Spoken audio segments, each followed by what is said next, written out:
I got so much motherfucking design on right now.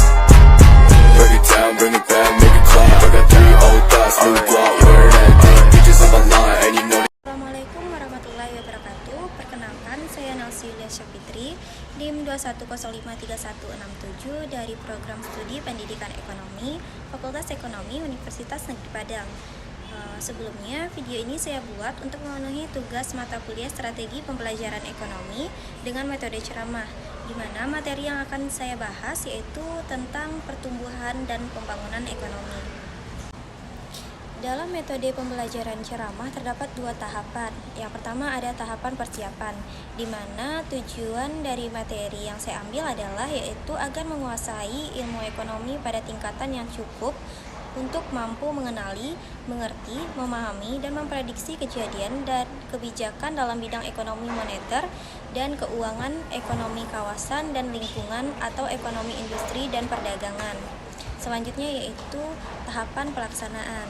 Nah, untuk tahapan pelaksanaan kita lanjut untuk membahas materi.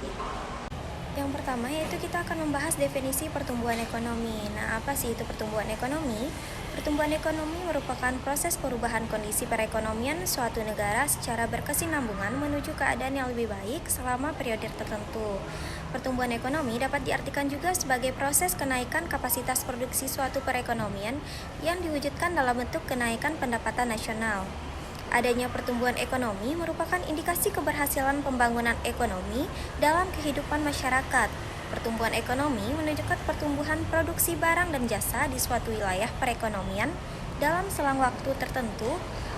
Dan jika semakin tinggi tingkat pertumbuhan ekonomi, maka semakin cepat proses pertumbuhan output wilayah sehingga prospek perkembangan wilayah semakin baik. Dengan diketahuinya sumber-sumber pertumbuhan ekonomi, akan dapat ditentukan sektor prioritas pembangunan. Yang kedua yaitu teori pertumbuhan ekonomi. Terdapat beberapa teori yang dikemukakan beberapa ahli untuk mengungkapkan konsep pertumbuhan ekonomi secara umum. Teori tersebut adalah sebagai berikut. Yang pertama yaitu ada teori klasik yang dikemukakan oleh Adam Smith. Adam Smith beranggapan bahwa pertumbuhan ekonomi sebenarnya bertumbuh pada adanya pertambahan penduduk. Dengan adanya pertambahan penduduk, maka akan terdapat pertumbuhan output atau hasil. Yang kedua yaitu yang dikemukakan oleh David Ricardo.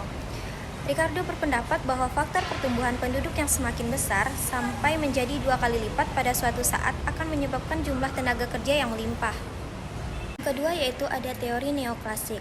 Yang pertama dikemukakan oleh Joseph Schumpeter, di mana pertumbuhan ekonomi suatu negara terjadi jika para pengusaha mengadakan inovasi dan mampu mengadakan kombinasi baru atau investasinya atau proses produksinya. Yang kedua yaitu yang dikemukakan oleh Robert M. berpendapat bahwa pertumbuhan ekonomi merupakan rangkaian kegiatan yang bersumber pada manusia, akumulasi modal, pemakaian teknologi modern, dan hasil atau output. Yang ketiga yang dikemukakan oleh Hart Domar. Teori ini beranggapan bahwa modal harus dipakai secara efektif karena pertumbuhan ekonomi sangat dipengaruhi oleh peranan pembentukan modal tersebut. Yang ketiga yaitu teori historis, di mana yang pertama dikemukakan oleh Friedrich, yang pertumbuhan ekonomi suatu bangsa dilihat dari teknik produksi sebagai sumber penghidupan. Tahapannya terdiri dari 1. Masa berburu dan mengembara, 2. Masa berternak dan bertani, 3. Masa bertani dan kerajinan, 4. Masa industri dan perdagangan.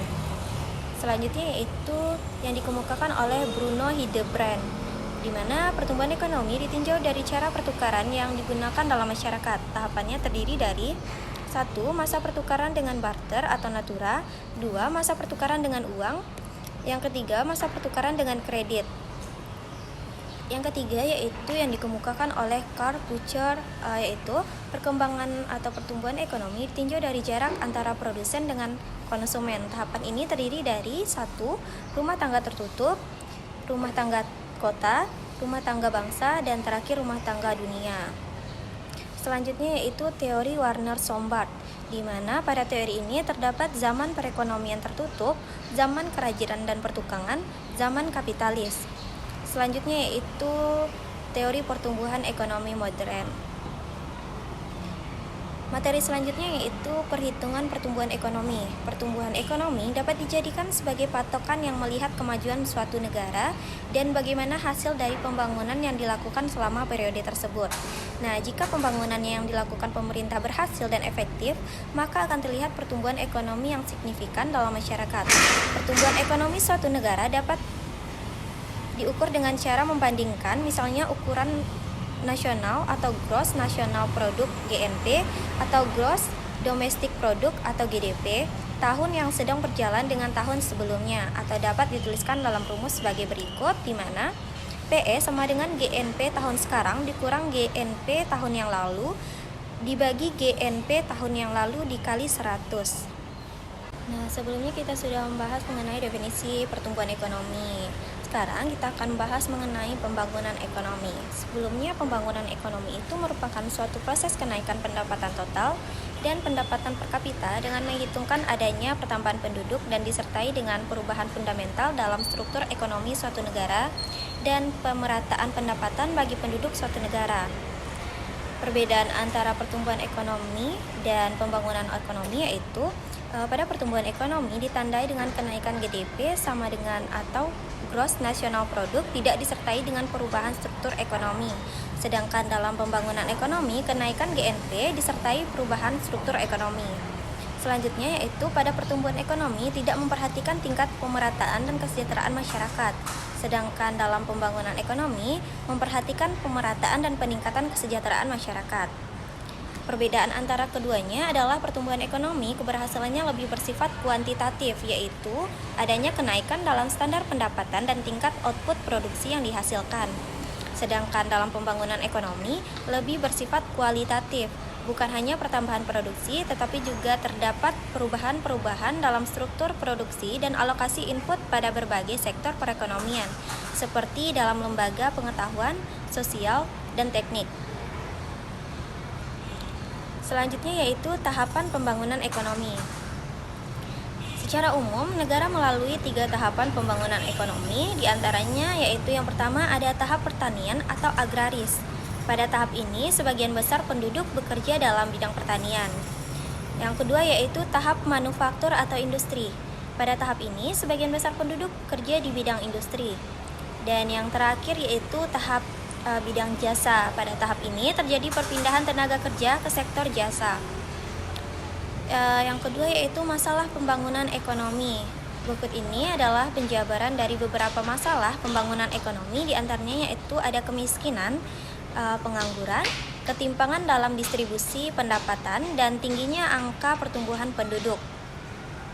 Selanjutnya kita harus tahu bagaimana strategi pembangunan ekonomi.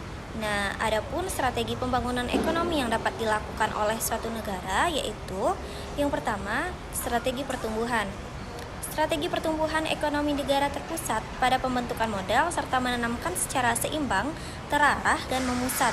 Selanjutnya, bahwa pertumbuhan ekonomi akan dinikmati oleh golongan lemah melalui proses merambat ke bawah atau melalui tindakan koreksi pemerintah, mendistribusikan hasil pembangunan. Nah, yang kedua yaitu strategi pembangunan dengan pemerataan. Konsep strategi ini adalah dengan ditekankannya peningkatan pembangunan melalui teknik sosial engineering, yaitu penyusunan perencanaan induk dan paket program terpadu. Yang ketiga yaitu membuat dan melaksanakan perencanaan pembangunan dengan tujuan tertentu untuk mencapai sasaran pembangunan ekonomi. Yang ketiga yaitu mengembangkan kegiatan ekonomi. Yang keempat, meningkatkan tabungan dan investasi. Dan yang terakhir, meningkatkan kualitas pendidikan.